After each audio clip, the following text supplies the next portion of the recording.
Imagine waking up and the world is gone.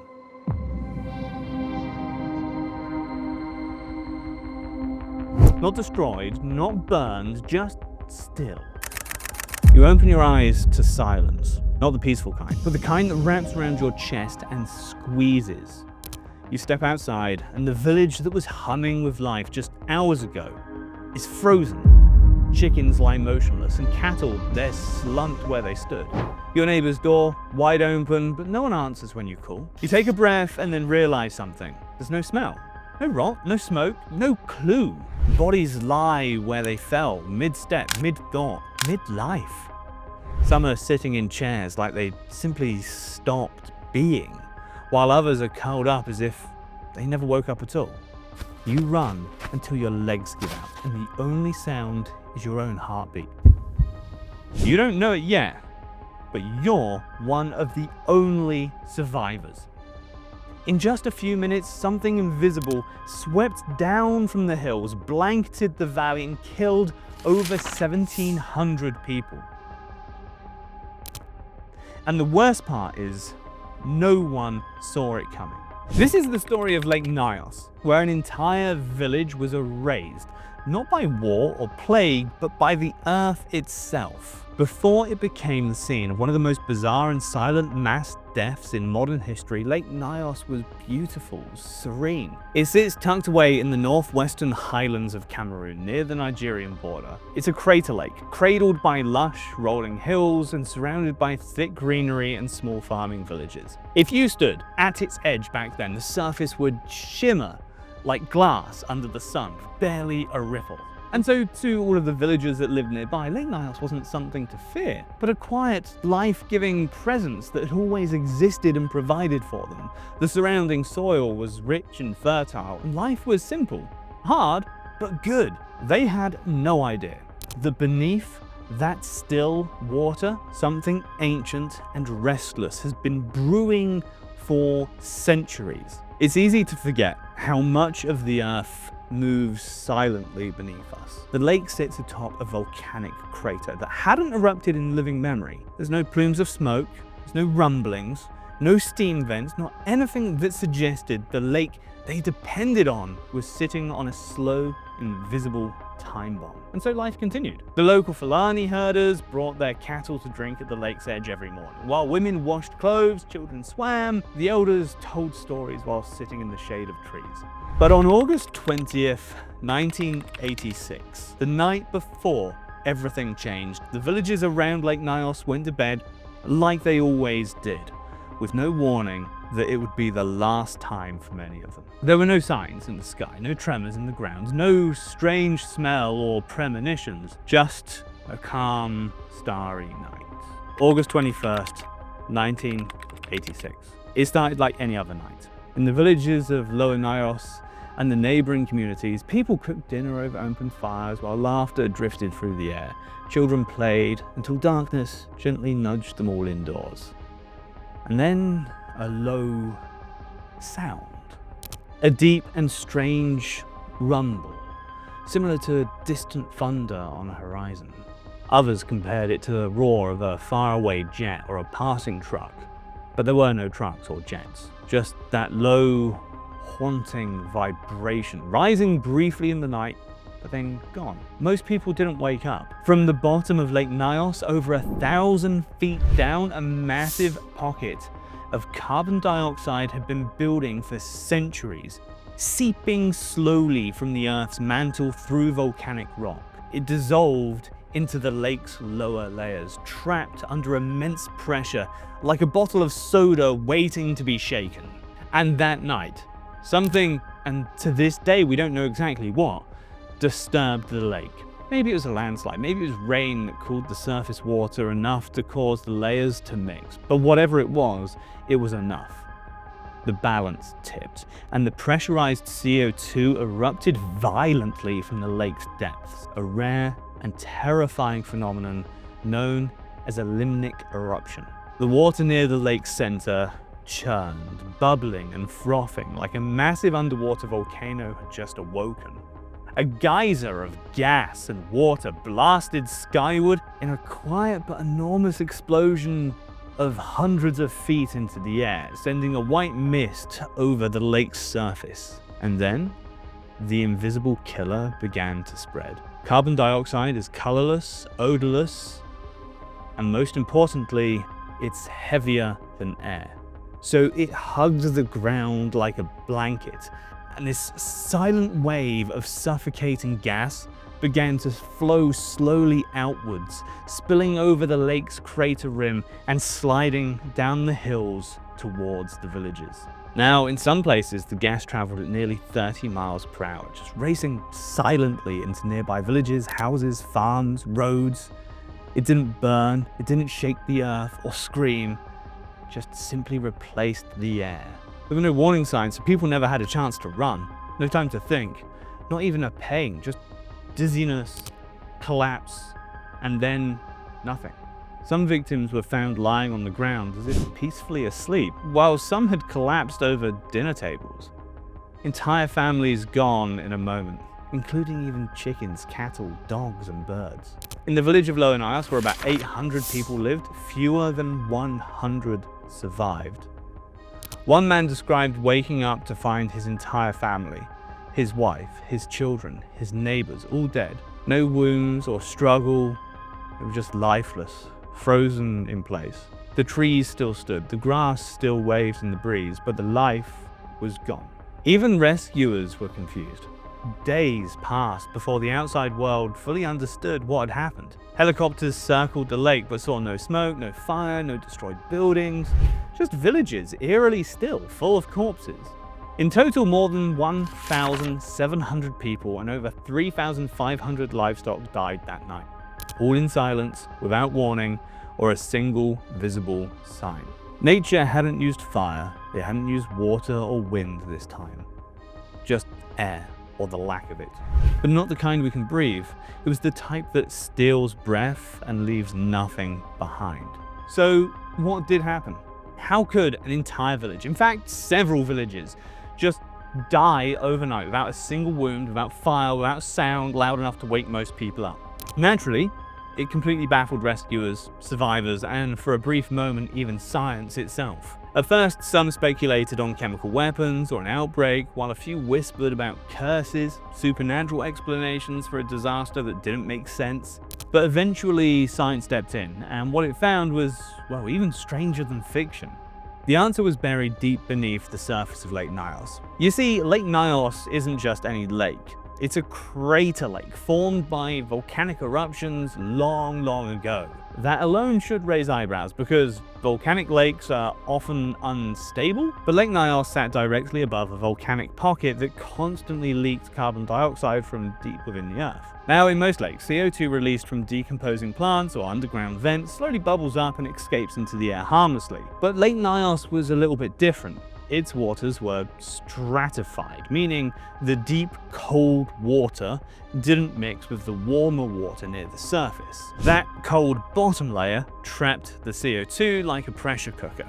And over the years, even decades, even centuries, that gas built up, dissolving into the water until it reached a critical point. Scientists estimate that over 1.6 million tons of carbon dioxide had accumulated in that lower layer. But as long as the pressure held, as long as nothing disturbed the lake, the gas stayed put. Perhaps a landslide occurred or heavy rainfall cooled the top layers, causing a sudden turnover, or maybe it was something else entirely. But whatever it was, the balance broke. The equilibrium was over, and that CO2, now super saturated in the deep water, suddenly erupted up, just like shaking a soda can, then cracking it open, only, the size of a lake. And instead of fizz, it's a deadly cloud of gas. When the gas exploded upward, it brought water from the depths with it. The mixture foamed, sprayed, and released like a towering column of CO2 into the air. And when it settled, the heavier-than-air gas didn't drift up into the atmosphere, it fell. It quite literally poured over the hills like an invisible flood, flowing into valleys, seeping into homes, barns, bedrooms. And because CO2 displaces all the oxygen in the air, anyone caught in its path slowly or instantly suffocated. What makes this event so terrifying is just how silent and invisible it really was. You couldn't see it coming, you couldn't smell it, you couldn't even feel it. And that's why people died standing up, mid-step, with no time to react. Once scientists understood what had happened, they gave it a name: limnic eruption. Before 1986, it was considered a theoretical concept, something that might be possible in extremely rare conditions. Now, morning came, but the sun rose over essentially a graveyard. Rescue teams and villagers from neighboring areas began to arrive, but what they saw just didn't look real.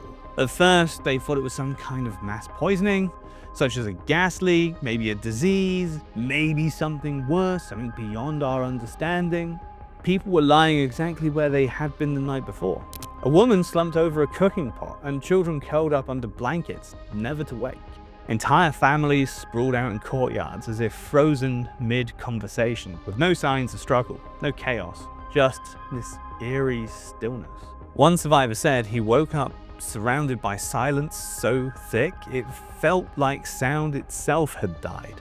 He called for his wife, but there was no answer. He stepped outside, saw his neighbors, his livestock, all gone.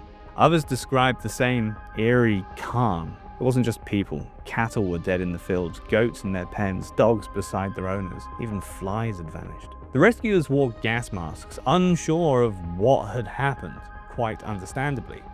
Some feared it could happen again at any moment. The team found nearly 1,800 people dead, but it wasn't just the human loss that stunned them. An estimated 3,500 livestock and virtually every wild animal in the area had perished, including entire ecosystems of birds, bugs, and mammals. Those who survived carried physical wounds, such as respiratory damage from breathing in the residual gas, skin burns, and deep confusion. But the real scars, like the gas, were invisible. Survivors had lost everything. Generations disappeared overnight. Friends, spouses, children, entire family trees cut off at the roots in one breathless night. And then, naturally, there's a paralyzing, lingering fear. The government acted quickly, relocating survivors and sealing off the area while the aid came in from all around the world, including food, medicine, and trauma counselors. Scientists arrived too, trying to piece together the mechanics of what had just happened. But for the locals, science couldn't explain the horror. The lake, once a source of water, life, and legend, had turned into a thing of fear. A dark presence on the landscape, calm on the surface, but forever changed. They gave it a new name: the Killer Lake. And yet, the most chilling part, this wasn't the first time, and it probably won't be the last. When news of the Lake Nyos disaster reached the rest of the world, it sounded like fiction.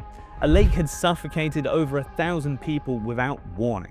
Entire villages were wiped out, yet the trees still stood, the homes were untouched, and the sky was clear.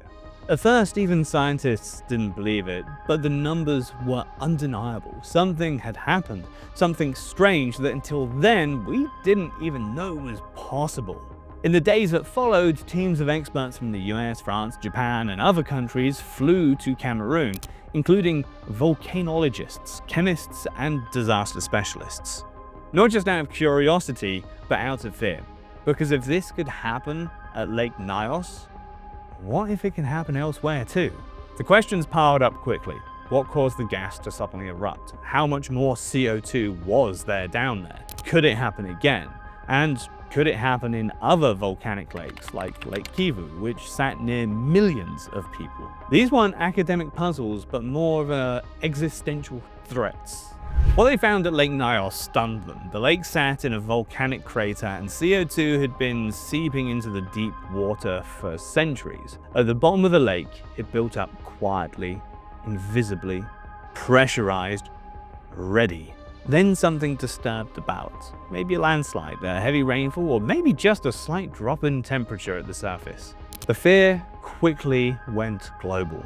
There were over 1,500 known crater lakes around the world, so were any of them sitting on similar silent bombs as well? Suddenly, research funding started pouring in. Gas monitoring equipment was rushed to the other lakes, and entire communities were advised to relocate just in case. Lake Nyos didn't just change the lives of those in Cameroon, it changed how the world looked at water, at geology, at the quiet space in nature we thought we understood. Just like with humans, it's the quiet ones you have to watch. Because what happened there wasn't just rare, it was new, and no one wanted to be caught off guard again. After the horror faded, the scientists stayed. They weren't just studying, they were also racing against time. Because what happened at Lake Nyos could happen again. The lake was still sitting on a pocket of volcanic gas, and the water was still capable of absorbing more CO2. So the question wasn't just why did it happen, but how do we stop it from happening again? Well, the answer was something called degassing. The idea sounds simple on paper. Insert a long vertical pipe deep into the lake, down into the gas-saturated bottom layers to let the gas escape and vent slowly in a controlled stream, like carefully cracking the lid on a bottle of soda instead of just letting it explode. But nothing about this was easy. It is a remote lake with a steep and rugged terrain, and the equipment was not only expensive, but had never been used on this scale before. And then there were the political obstacles too.